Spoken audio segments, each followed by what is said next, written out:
بسم اللہ الرحمن الرحیم الحمد للہ والصلاة علی اہلہا ما بعد۔ ایک سوال نوجوانوں کے دماغ میں یہ ہے کہ اللہ تعالیٰ نے حضرت عیسیٰ علیہ السلام کو بغیر باپ کے کیوں پیدا کیا؟ بہت اچھا سوال ہے، اور چونکہ اس کا تعلق عقائد سے ہے اس لیے اس کو اچھی طرح سمجھنا چاہیے، سننا چاہیے۔ اس وقت عقائد پر بہت زیادہ محنت کرنے کی ضرورت ہے۔ یہی وجہ ہے کہ یہ جو سوال ہے کہ حضرت عیسیٰ علیہ السلام کو بغیر باپ کے کیوں پیدا کیا، عیسائی لوگ، کرسچن لوگ اس کی وجہ سے گمراہ ہو گئے ہیں۔ کرسچن لوگوں نے جب دیکھا کہ حضرت عیسیٰ علیہ السلام کا کوئی باپ نہیں ہے تو اللہ تبارک و تعالیٰ کو حضرت عیسیٰ علیہ السلام کا باپ کہہ دیا، اور حضرت عیسیٰ علیہ السلام کو اللہ کا بیٹا کہہ دیا۔ اس طرح وہ گمراہ ہو گئے۔ اس لیے ہمیں وجہ سمجھنا ہے کہ حضرت عیسیٰ علیہ السلام کو اللہ نے بغیر باپ کے کیوں پیدا کیا۔ دیکھیے، اس کی سب سے بڑی وجہ یہ ہے کہ حضرت عیسیٰ علیہ السلام جس وقت دنیا میں آنے والے تھے اس وقت دو چیزوں کا بہت زیادہ شور اور زور تھا۔ ایک تو میڈیکل سائنس کا اور ایک فزکس کا، ان دونوں کا بہت زیادہ شور تھا۔ تو اللہ تبارک و تعالیٰ چونکہ شور تھا، اس کی وجہ سے لوگ ماہرین کے پیچھے بھاگ رہے تھے، اور ماہرین ہی کو سب کچھ سمجھ رہے تھے، ان کو اپنا خدا، اپنا بڑا سمجھ رہے تھے۔ تو اللہ تبارک و تعالیٰ نے حضرت عیسیٰ علیہ السلام کو بغیر باپ کے پیدا کر کے اس وقت کے جو میڈیکل سائنس کے ماہر تھے، جو فزکس کے ماہر تھے، اللہ تعالیٰ نے ان کو چیلنج کیا کہ اگر تمہارے فن کے اندر اور تمہارے اندر اتنی مہارت ہو تو تم ایک آدمی کے نطفہ کہتے ہیں مرد کی شرمگاہ سے شہوت کے وقت جو پانی نکلتا ہے، اگر تم اس پانی کے بغیر ایک بچہ بنا سکتے ہو تو بنا کر دکھاؤ۔ تمہارے فن میں اتنی طاقت ہو تو تم اس چیلنج کو قبول کرو۔ ظاہر سی بات ہے آج تک بلکہ قیامت تک کوئی اس چیلنج کو قبول نہیں کر سکتا۔ کوئی آج ٹیسٹ ٹیوب وغیرہ ساری ایجادات آ گئی، لیکن مرد کے نطفے کے بغیر قیامت تک کوئی پیدا نہیں کر سکتا، بچہ پیدا کر کے بتا نہیں سکتا۔ صرف اللہ وحدہ لا شریک کی ذات ہے کہ جس نے بغیر مرد کے نطفے کے حضرت عیسیٰ علیہ السلام کو پیدا کر کے دکھایا۔ اس لیے قرآن مجید میں حضرت عیسیٰ علیہ السلام کو اللہ کی قدرت کی نشانی قرار دیا۔ قرآن مجید کہہ رہا ہے ان هو الا عبد انعمنا علیہ وجعلناہ مثلا لبنی اسرائیل، کہ یہ اللہ کے بندے ہیں، ہم نے ان پر انعام کیا ہے، اور یہ ایک قدرت کی بہت بڑی نشانی ہے۔ لیکن افسوس صد افسوس کہ اللہ کی قدرت کو سمجھ کر اللہ کی قدرت کی طرف بھاگنے کی بجائے لوگ حضرت عیسیٰ علیہ السلام ہی کی طرف بھاگے اور حضرت عیسیٰ علیہ السلام ہی کو خدا بنا بیٹھے۔ بہت بڑی گمراہی تھی۔ اس لیے آج بھی بہت سے بزرگان دین کے ہاتھوں اللہ تعالیٰ کی بہت سی قدرتیں ظاہر ہوتی ہیں، تو لوگ اللہ کی طرف بھاگنے کے بجائے ان اللہ والوں کی طرف بھاگتے ہیں اور ان کی عبادتیں شروع کر دیتے ہیں، ان کی پوجا شروع کر دیتے ہیں۔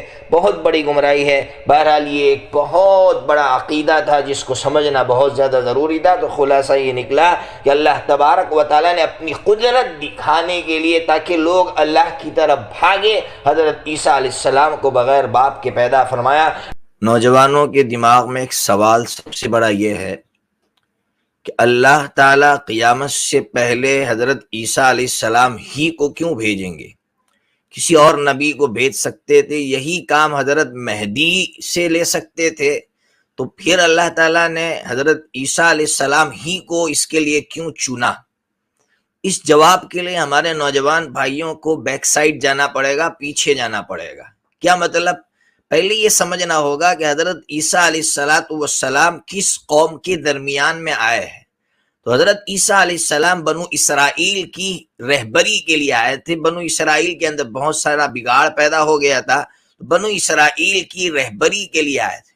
جب بنو اسرائیل کی رہبری کے لیے حضرت عیسیٰ علیہ السلام آئے تو سب سے پہلے یہ بات سمجھیے کہ بنو اسرائیل کے اندر حسد بہت کوٹ کر بھرا ہوا تھا، جیلیسی جس کو کہا جاتا ہے۔ جب حضرت عیسیٰ علیہ السلام اللہ کے پیغام کو لے کر نکلے تو بہت کے پیچھے چلی، جس کی وجہ سے ان کے جو بڑے بڑے سردار تھے ان ظاہر سی بات ہے ان کو حسد ہو گیا۔ ایک وجہ یہ تھی حضرت عیسیٰ علیہ السلام سے دشمنی کی۔ دوسری وجہ یہ جتنے بڑے بنو اسرائیل میں سب عیاش تھے، عیاشیاں کر رہے تھے۔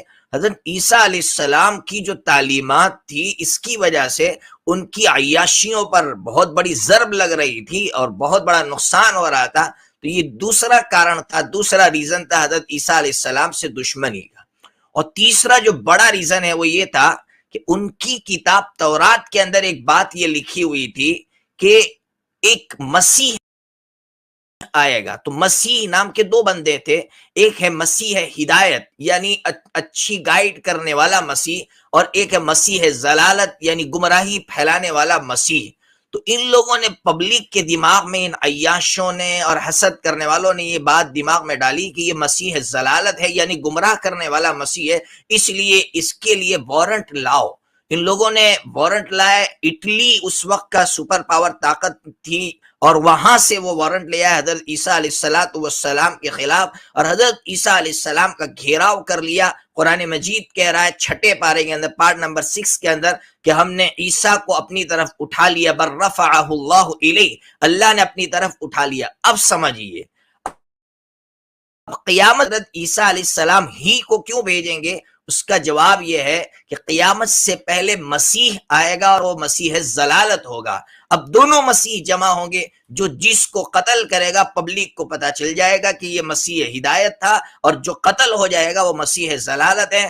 اس فیصلے کے لیے اللہ تعالیٰ قیامت سے پہلے حضرت عیسیٰ علیہ السلام کو بھیجیں گے، اور حضرت عیسیٰ علیہ السلام جو ہے مسیح ضلالت کا قتل کریں گے، جس کی وجہ سے قرآن مجید آج بھی کہہ رہا ہے وَإِن مِّنْ أَهْلِ الْكِتَابِ إِلَّا لَيُؤْمِنَنَّ بِهِ قَبْلَ مَوْتِهِ، یہ بھی پارٹ نمبر 6 کے اندر ہے کہ جب حضرت عیسیٰ علیہ السلام مسیح ضلالت کو یعنی گمراہ مسیح کو جب قتل کریں گے، اس وقت جتنے اہل کتاب ہے یعنی یہودی عیسائی جو اس وقت نہیں مان رہے تھے، اس وقت ان کو یقین ہو جائے گا کہ اللہ نے عیسیٰ کو آسمانوں پر اٹھایا تھا اور زندہ زمین پہ عیسیٰ ہی کو بھیجا ہے۔ تو بہرحال اس وجہ سے اللہ تعالیٰ قیامت سے پہلے حضرت عیسیٰ علیہ السلام کو اس دنیا میں بھیجیں گے، اور وہ مسیح ضلالت کو قتل کریں گے، جس سے فیصلہ ہو جائے گا اور ساری دنیا اس وقت ایمان لے آئے گی۔ اس بات پر ایمان لے آئے گی، حقیقی ایمان لائے گی نہیں لائے گی وہ دوسری بحث ہے۔ اللہ تبارک و تعالیٰ عقائد سمجھنے کی توفیق عطا فرمائے۔